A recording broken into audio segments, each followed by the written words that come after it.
आत्मनिर्भर भारत के लिए इसरो का बड़ा कदम। भारत को जल्द मिलेगा खुद का नेविगेशन ऐप। भारत में डिजिटल मोर्चे पर विदेशी कंपनियों का मायाजाल टूटता जा रहा है। ट्विटर की जगह कू और व्हाट्सएप की जगह संदेश के उदय के बाद जल्द ही स्वदेशी नेविगेशन ऐप आने वाला है। क्योंकि ये ऐप इसरो तैयार कर रहा है, इसलिए इसकी व्यापकता और विश्वसनीयता पर संदेह की ज्यादा गुंजाइश नहीं है। इसरो ने इस ऐप के लिए लोकेशन और नेविगेशन टेक्नोलॉजी की सेवाएं देने वाली कंपनी मैप माई इंडिया से हाथ मिलाया है। इस कंपनी के पास देश के करीब 3 करोड़ इलाकों की जानकारी का बड़ा भंडार है। ये 7,50,000 गांवों, 7,500 शहरों और 63 लाख किलोमीटर सड़क नेटवर्क को कवर करती है। यानी देश के विभिन्न इलाकों के नक्शों और रास्तों की जानकारी के लिए अब भारतीयों को गूगल मैप या गूगल अर्थ पर निर्भर नहीं रहना पड़ेगा। ऐप के लिए इसरो सैटेलाइट इमेज और ऑब्जर्वेशन डेटा मुहैया करवाएगा, जबकि मैप माई इंडिया डिजिटल सेवाएं देगा। इसरो स्थानीय भूगोल के डेटा वाला केंद्रीय पोर्टल भुवन पहले ही विकसित कर चुका है। ऐप में इसकी भी मदद ली जाएगी। भुवन को गूगल अर्थ का भारतीय अवतार माना जाता है।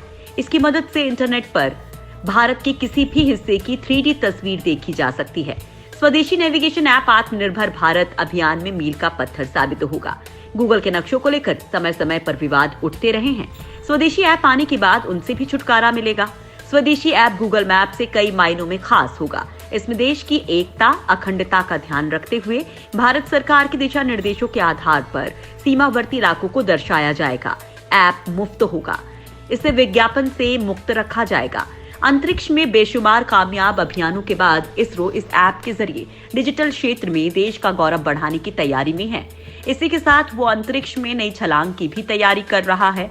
मैप माई इंडिया के सीईओ रोहन वर्मा ने बताया कि ये साझेदारी आत्मनिर्भर भारत की ओर एक और कदम है, ताकि भारतीय उपयोगकर्ताओं की गूगल मैप और अर्थ पर निर्भरता खत्म हो सके। अक्सर विदेशी कंपनियां हमारे देश के नक्शों को गलत ढंग से दर्शाकर विवाद पैदा कर देती हैं।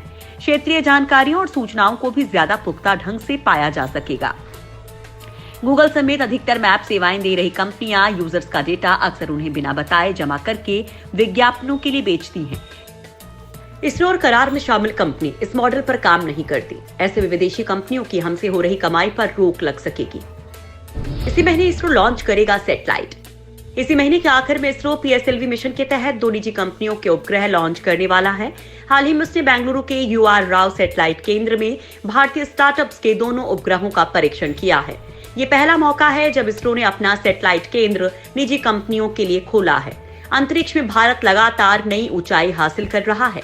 इसरो की ऊंची उड़ान दुनिया भर में अपना दम दिखा रही है। इसी कड़ी में अब एक और पहल की जा रही है। दरअसल बड़े अंतरिक्ष मिशन में लोगों का नाम भेजने की विदेशी एजेंसियों की परंपरा को अब भारत के अंतरिक्ष मिशन में भी शामिल कर लिया गया है।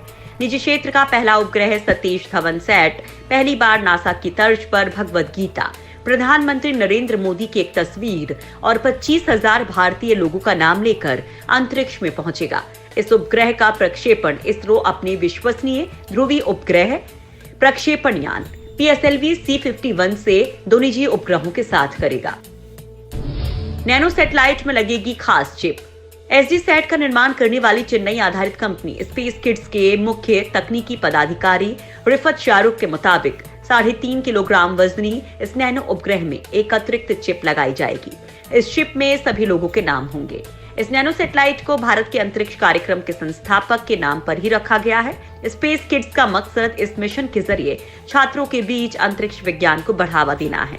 अंतरिक्ष में तैनात होने वाला ये nano satellite space kids India का पहला उपग्रह होगा। संस्थापक और CEO डॉक्टर केसन के मुताबिक इस उपग्रह की लॉन्चिंग को लेकर सभी में काफी उत्साह है। उन्होंने कहा कि जब हमने मिशन को अंतिम रूप दिया तो हमने लोगों से उनके नाम भेजने को कहा जो अंतरिक्ष में भेजे जाएंगे। 1 सप्ताह के अंदर ही हमें 25,000 से ज्यादा नाम भेजे गए।